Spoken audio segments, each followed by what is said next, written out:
Essa era a Jerusalém nos dias do nosso Senhor Jesus Cristo. Além disso, os seguidores de Cristo tinham testemunhado sua última aparição após a sua ressurreição.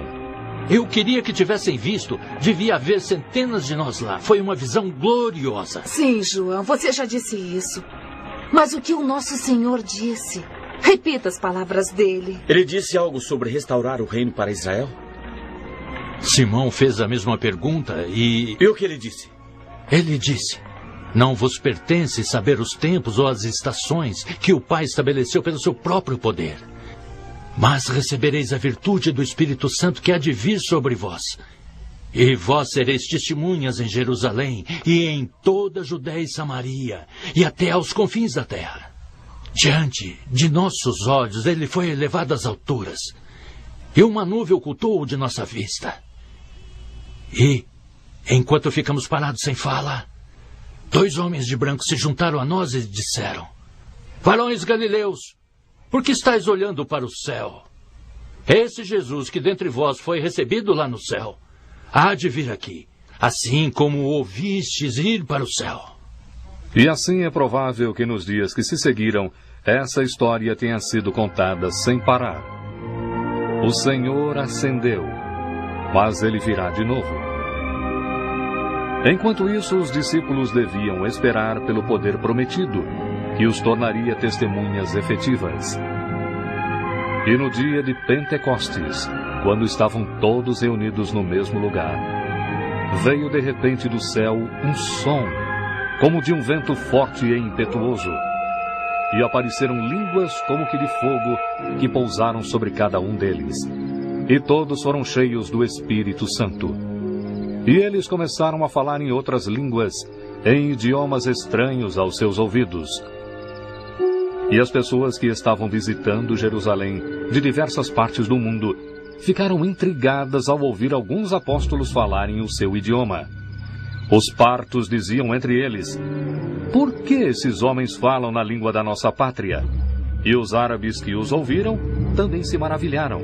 Essa é a fala do deserto. Os líbios também entendiam as palavras que eram ditas. Cada homem ouvia a sua própria língua. Como não entenderam o significado desse acontecimento estranho, os visitantes começaram a zombar dos apóstolos, dizendo: eles estão bêbados, estão cheios de mosto.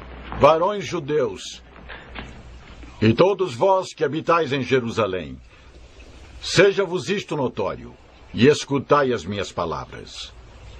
Estes homens não estão embriagados como vós pensais, sendo a 3ª hora do dia. Mas isto é o que foi dito pelo profeta Joel. E nos últimos dias acontecerá, assim diz Deus, que derramarei o meu espírito sobre toda a carne.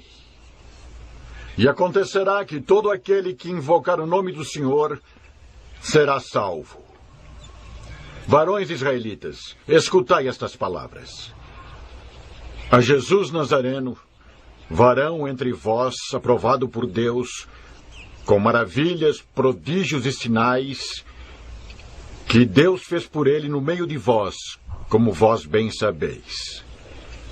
Esse Jesus, que vos foi entregue pelo determinado conselho e presciência de Deus, vós o crucificastes e matastes pelas mãos de homens injustos. Mas Deus o ressuscitou, soltando-o das ânsias da morte,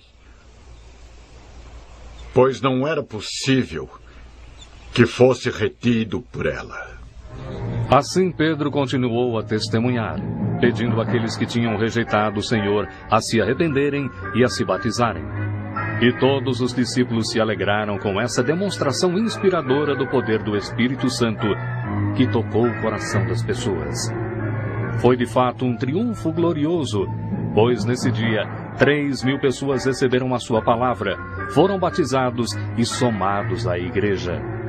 Os dias seguintes foram marcados por resultados espetaculares, quando os discípulos investidos de poder continuaram a testemunhar em nome de Jesus Cristo, aumentando cada vez mais o seu círculo de atividades. Um dia, quando Pedro e João foram ao templo à hora da oração, um mendigo coxo desde nascença lhes pediu uma esmola. Uma esmola, uma esmola. Tenham piedade. Olha para nós. Não temos prata nem ouro. Mas o que eu tenho, eu vou te dar. Em nome de Jesus Cristo Nazareno, levanta-te e anda.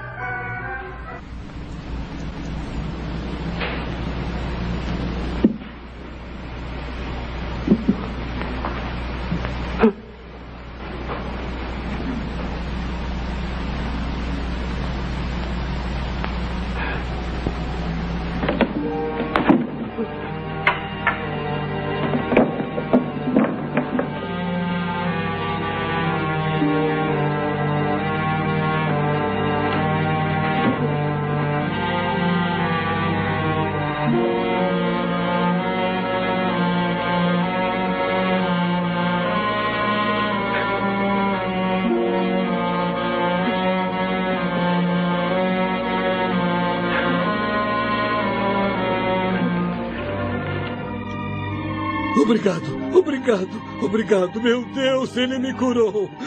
Eu posso andar. Vejam, eu estou curado. Eu posso andar. Vejam, eu estou curado. Eu posso andar. Esses homens me curaram. Sim, vejam, vejam.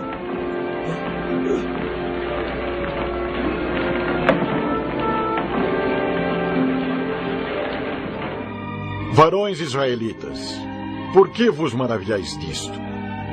Ou por que olhais tanto para nós, como se por nossa virtude ou santidade fizéssemos andar este homem?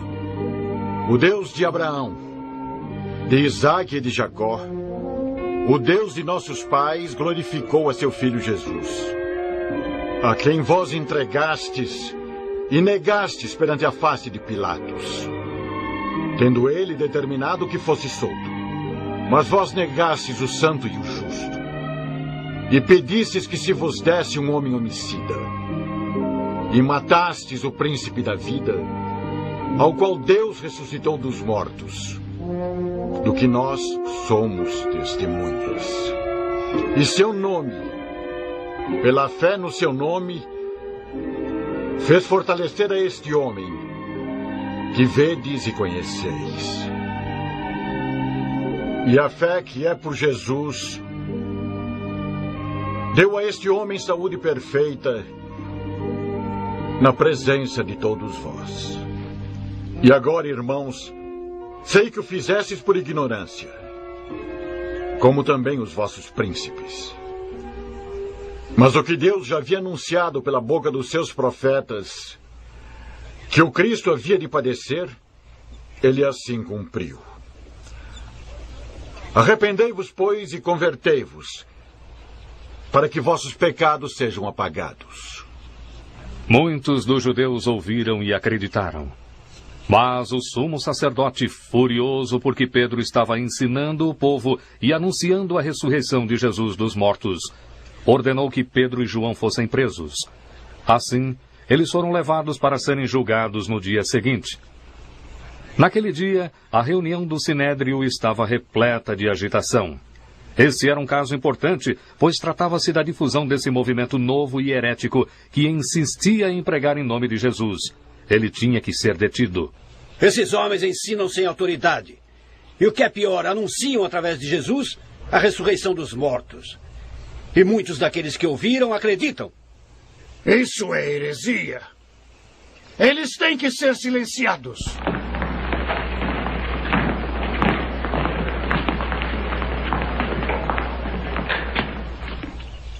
Com que poder? Ou em nome de quem fizestes isto? Principais do povo e anciãos, visto que hoje somos interrogados acerca do benefício feito a um homem enfermo e do modo como ele foi curado, seja conhecido de vós todos e de todo o povo de Israel